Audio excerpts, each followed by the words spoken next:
Swazdo Lateno. Okay, then let's talk about mastery and progression. All of the normal weapons give 3000 mastery at max rank. 100 mastery per rank as you level them up. The Kuva and Tenet weapons as well as the Paracesis can give 4000 mastery. They can get 2 more ranks per forma you put in them up to 5 for a total of rank 40. Warframes, Companions, Archwings, Plexus, which is the railjack, and K-drives give 6000 mastery, 200 per rank. Necromex give up to 8000 after 5 formas. So now that you know how to get your mastery, let's move on to progression. What's good? What do I keep? And what do I work toward getting? If you run a lot of Void Fissures, it is possible for you to have the primed version of any warframe. You can have any primed warframe by mastery rank 8.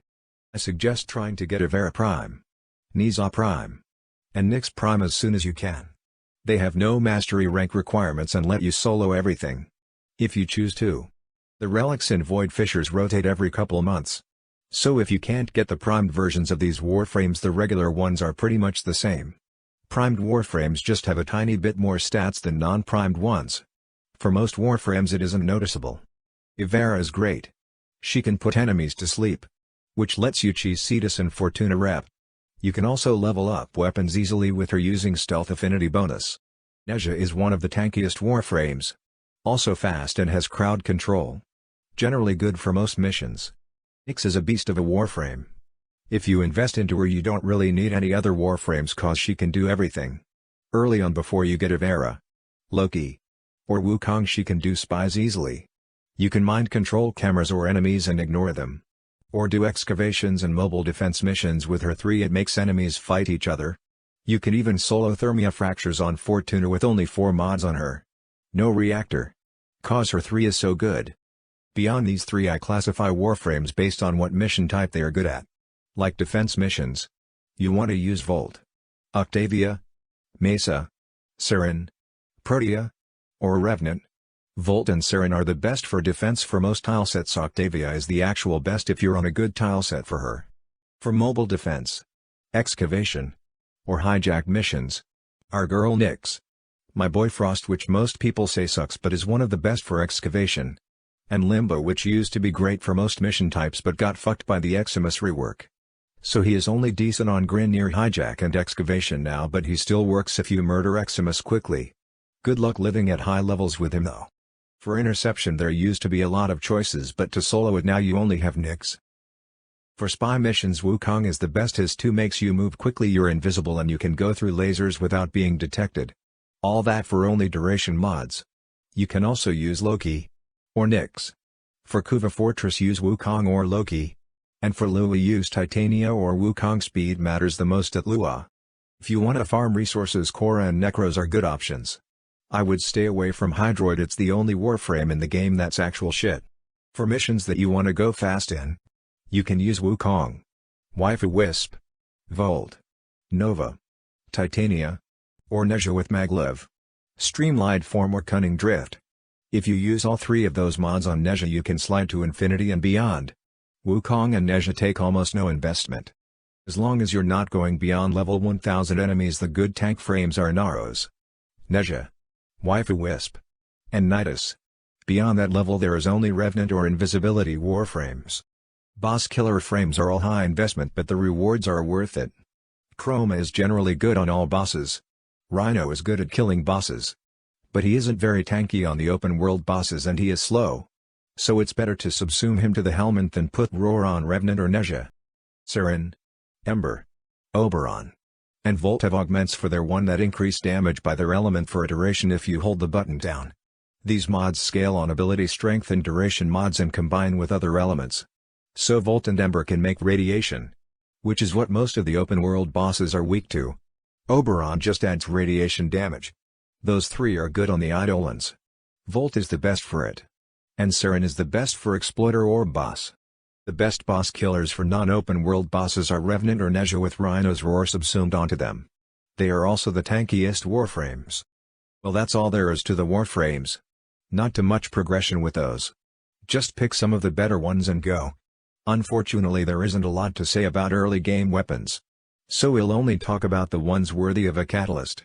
You technically have access to all the Zaws and kick guns at Mastery Rank 0, but it's unlikely you can actually build any of them till around Mastery Rank 5+. At Rank 2 you get the Vectis, Sonicore, and Dual Zorin, which are your best weapons for now. The Vectis is worth a catalyst.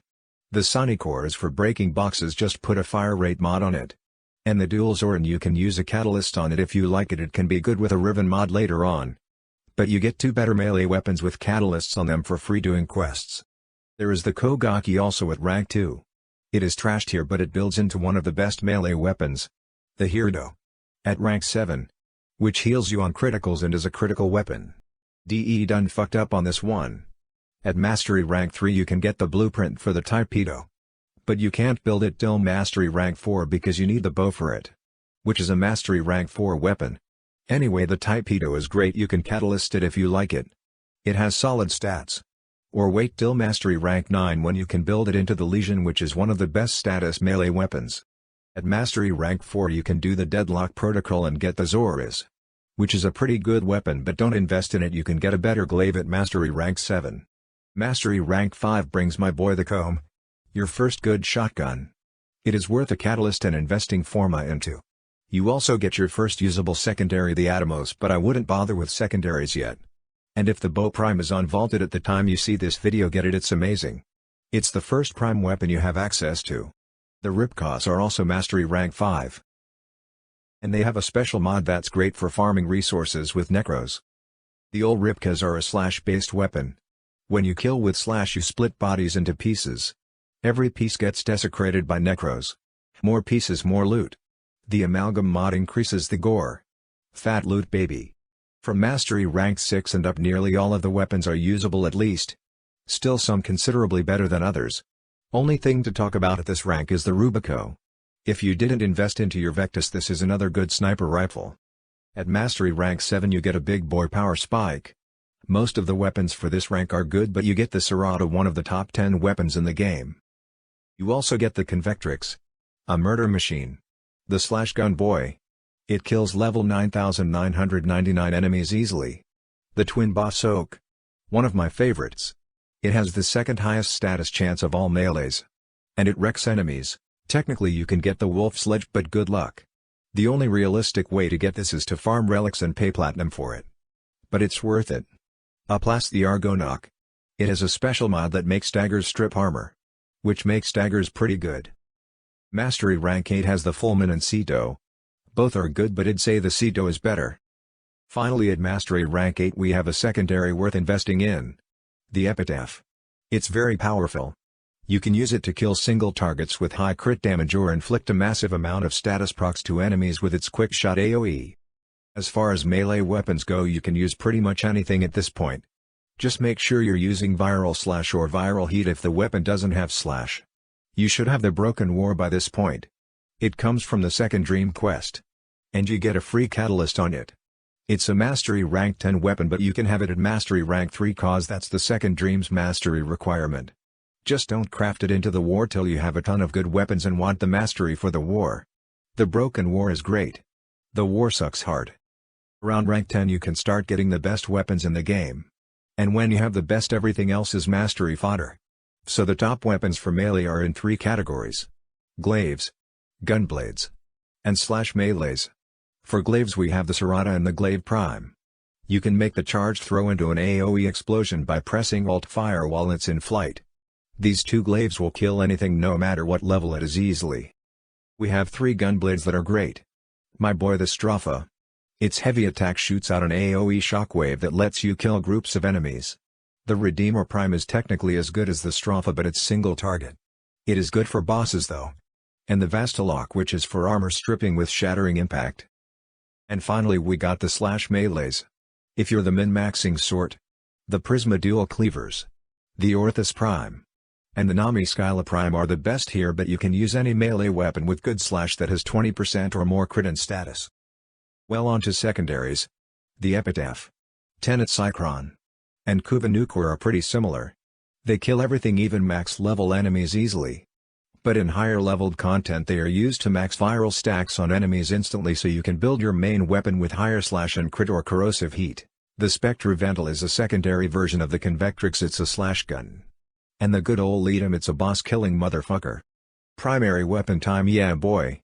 Most of the Tenet and Kuva weapons are good. But the Kuva's Air and the Kuva Ogres got straight up fucked in the Veilbreaker update. So let's talk about their replacements first, the Kuva Tonkor and Tenet Envoy. They're good use, then the Tonkor is pretty much the same now as the Zara was before. I don't care for the Envoy though, you can't use bladed rounds on it cause of the aiming mechanic. Rifles. The Kuva Brahma is pretty much the same as it was before. You may need to use an ammo restore once in a while. If you get unlucky on ammo drops though. The Fenmore seems a lot better now that the big dick guns got nerfed.